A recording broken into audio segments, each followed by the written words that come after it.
pas que là, on peut applaudir Kylian Mbappé. Il n'y a pas plus gros acteur que lui. Regardez jusqu'au bout ce qui va se passer. Pendant que le match tendait vers la fin, les remplaçants barcelonais commencent à se chauffer avec Vinicius. Et là, Kylian Mbappé essaie de le calmer. Il tire Vinicius, carrément il le pousse. Tout cet angle-là, on le voit tirer Vinicius. Voilà, il veut pas qu'il s'embrouille. Lui, il veut rester peace. Il veut rester dans la paix. Et au même moment, on a Jude Bellingham derrière qui est dans son élément avec Franco Mastantuono. Et je sais pas ce qui se passe. D'un coup, on voit Kylian Mbappé aussi. C'est pas lui qui voulait calmer les choses tout à l'heure. Pourquoi d'un coup lui aussi se met à se battre? Tout le monde est devenu nerveux hier. Il n'y a personne que Lamine Yamal a loupé. Là, on parle d'un gamin de 18 ans qui est rentré dans nos têtes, les amis. Mine de rien, franchement, je remercie Lamine Yamal pour cette tension qu'il y a eu sur le match hier. Ça faisait longtemps qu'on n'avait pas vu un classico aussi tendu comme ça. Mbappé ne voulait plus la paix. Lui qui calmait Vinicius. Regardez, carrément, ils vont venir l'attraper. Regardez, il veut plus rien comprendre. Voilà. Là, il fait semblant de vouloir aller alors qu'il va aller nulle part. Il va aller nulle part.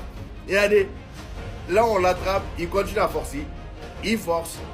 Oh là là. C'est tellement des acteurs. Lamine Yamal même, c'est l'acteur numéro 1. Lui, carrément, donne le signe à Hollywood. Le frère, du haut de ses 18 ans, il voulait prendre tout le monde dans le tunnel. Tu vas prendre qui? La stratégie de communication autour de Lamine Yamal va être revue. Enfin, il était temps. Vaut mieux tard que jamais. Les gars, ça fait des semaines, des mois que je répète sur mes réseaux que sa stratégie de communication n'est pas bonne et qu'il faut qu'il change. À chaque fois que je disais ça, on me tombait dessus. Amada, faut le laisser. Ah, il a 18 ans. Ah, mais si toi, t'avais son argent. Ah, mais ceci, ah, mais cela. Moi, je vous disais, mais c'est négatif, c'est néfaste pour lui. Mais non, non, tranquille, y a rien. Laissez-le vivre sa vie. Ben, ils ont enfin compris. Jorge Mendes, son agent et le club seront plus à l'affût pour éviter des erreurs de communication ou d'exposition de sa vie privée. Le Barça n'a pas aimé les déclarations faites avant le Classico. Donc, on n'est pas fou, au final. Maintenant, moi, ce qui me surprend, c'est que moi, petit TikToker, j'arrive à voir ça, alors que eux, Jorge Mendes et le Barça, ils ont ce joyau, ils ont cette pépite entre les mains depuis des années. Il n'y a aucun moment, ils se sont dit, on va travailler sa communication. Il a fallu énormément de tension pendant ce Classico pour qu'ils se réveillent et qu'ils se disent, bon attends, finalement, il faut qu'on travaille un peu. Carrément, il y a un membre de conseil d'administration du Barça qui a reçu l'information que plusieurs joueurs du Real Madrid voulaient jouer sur l'aile gauche durant le Classico pour donner un coup de pied à Yamal. Un peu comme Vinicius, il a fait quand il lui a tiré dessus. Donc les gars, faut comprendre un truc. Si vous voulez que Yamal il ait une longue carrière, il faut aussi qu'il travaille son image. Parce qu'en fait, s'il a une bonne image, bah, il aura un bon mental, il va être bien, il va être en paix. S'il a une mauvaise image, tout le monde va lui vouloir du mal.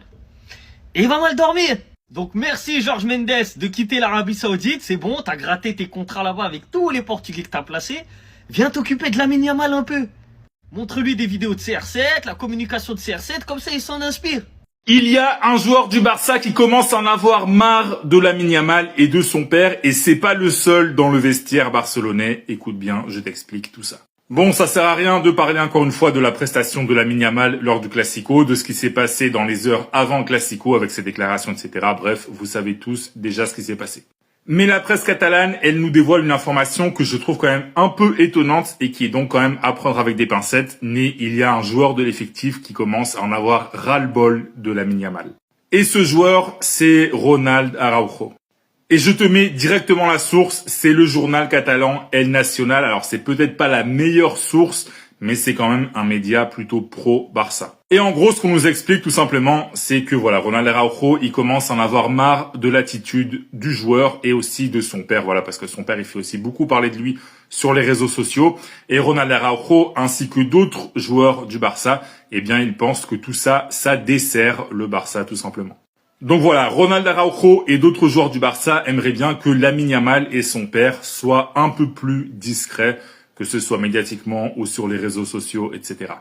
Donc voilà, c'est une inquiétude qu'avaient déjà pas mal de supporters du Barça, pas mal de journalistes pro-Barça, et là, même les joueurs du Barça s'y mettent. En tout cas, si toi t'es fan du Barça, dis-moi dans les commentaires, est-ce que tu penses que Lamine Yamal doit changer d'attitude et de comportement, oui ou non? Dis-moi tout dans les commentaires, et si tu veux être au courant de toute l'actu du club catalan, je t'invite à t'abonner. Faut vraiment qu'il arrête de nous jouer le rôle du mec diplomatique, parce que je suis sûr c'est le mec le plus nerveux de tous. Regardez bien, parce que je pense qu'il y a quasiment personne qui a vu cette vidéo de Mbappé après toutes les dingueries qu'il y a eu hier. Genre regardez bien, il essaie de calmer Vinicius parce qu'on sait très bien s'il le laisse, et il va commencer à se bagarrer. Sauf que son jeu d'acteur pour essayer de calmer les choses, il a pas duré longtemps les gars, regardez. C'est lui qui cherchait la bagarre maintenant, son côté Mobutu il est ressorti. Mbappé, c'est un mec de Paname quoi. Après c'est ça qu'on veut, des classicos en jeu, qu'il y ait de la tension, Lamine Yamal qui vient provoquer tout le monde. Et après ça se finisse comme ça, que ça soit chaud. Parce que les commentateurs qui nous disent, ouais, oh non, c'est pas des images qu'on veut voir. Si, nous, on veut voir ça, nous. Ça fait tellement longtemps qu'on n'a pas vu de classico chaud comme ça, à haute tension. Franchement, merci Lamine Yamal, en vrai. Permis de raviver la flamme et de donner la motivation à tous nos joueurs. Et voir comment les joueurs, ils étaient forts hier.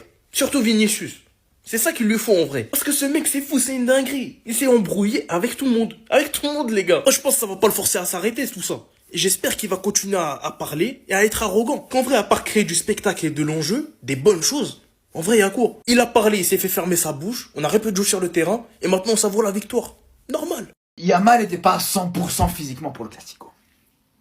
Si t'étais pas à 100% physiquement, pourquoi t'as joué ce match? Pourquoi t'as joué ce match? Je comprends pas qui a décidé, maintenant, que Yamal n'était pas à 100% physiquement, de quand même le faire jouer ce Classico.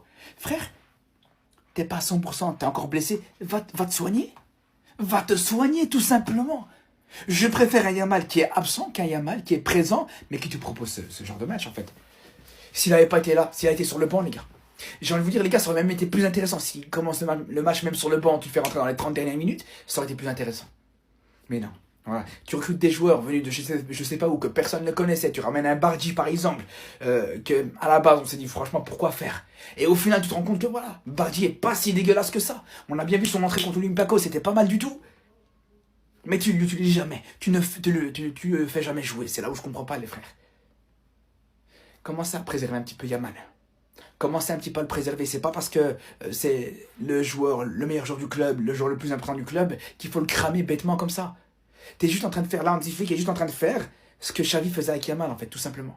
On a beaucoup parlé du comportement de Yamal, on s'est beaucoup moqué de Yamal, on lui a mis un pressing, mais les gars, il faut maintenant parler des agissements des Madrilènes, les gars. Parce que leur comportement en fin de match, ils étaient devenus trop agressifs. Là, on voit Bellingham qui a mis un coup de coude à Pedri. Derrière, il se moque de Pedri, alors que c'est lui qui a mis un coup de coude. Ce comportement, en vrai, il ne faut pas cautionner ça dans le foot, hein. C'est vrai qu'il fallait se venger de Yamal par rapport à ses propos. Mais les gars, ces agissements-là, moi, j'ai pas validé, hein. Surtout maintenant que j'ai la tête froide, les gars. J'ai vu de telles images. En tout cas, il ne faut pas valider ce genre d'image en vrai. Et pire, les gars, il n'a pas mis un coup de coude à Pedri à n'importe quel endroit. Apparemment, c'était au niveau de la gorge.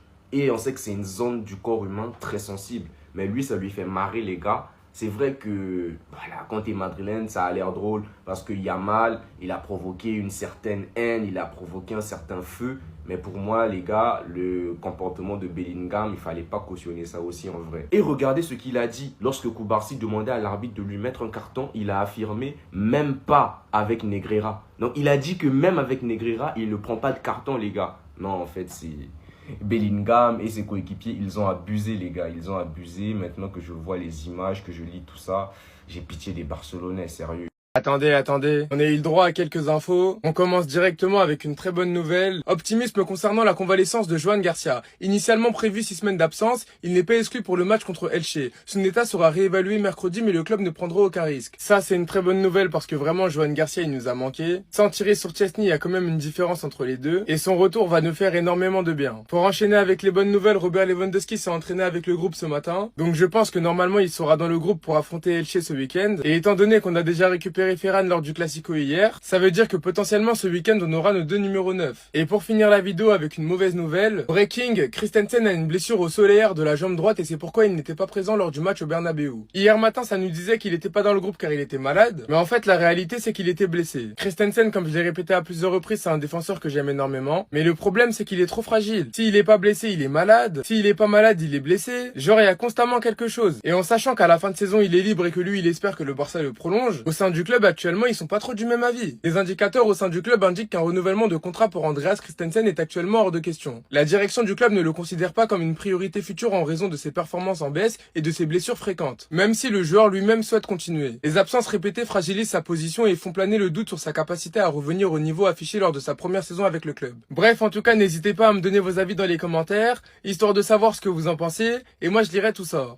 Christensen, qu'est-ce qui se passe? Voilà, il a une blessure au solaire de la jambe. C'est pour ça qu'il a raté le Classico. On pensait tous qu'il avait la gastro. Il avait pas la gastro. Le truc, c'est quoi? C'est que je suis persuadée qu'il a eu un moment la gastro. Mais bon, ce club de menteurs nous a pas sorti l'information. Ce n'est pas à cause de la gastro qu'il n'était pas là. Il était juste blessé. Christensen, j'ai défendu en tas en mode ouais, le mec doit être titulaire. Mais là, faut dire la vérité. Il est irrégulier. Il se blesse trop. C'est pas possible. Donc là, je suis désolée. Si jamais c'est possible qu'on le vende, qu'il parte. Juste, tu me trouves une autre option, mais genre qui bouge. Parce que finalement, il est ok là dans l'effectif, il prend ses sous, mais il ne joue jamais. Et que même quand il était en forme, bah en fait, physique ne l'alignait pas finalement. Mais bon, c'est archi fatigant, sachant que le club nous balance des infos comme ça, genre une fois sur deux. T'as l'impression que genre il y a un peu de mensonge dans l'air et tout.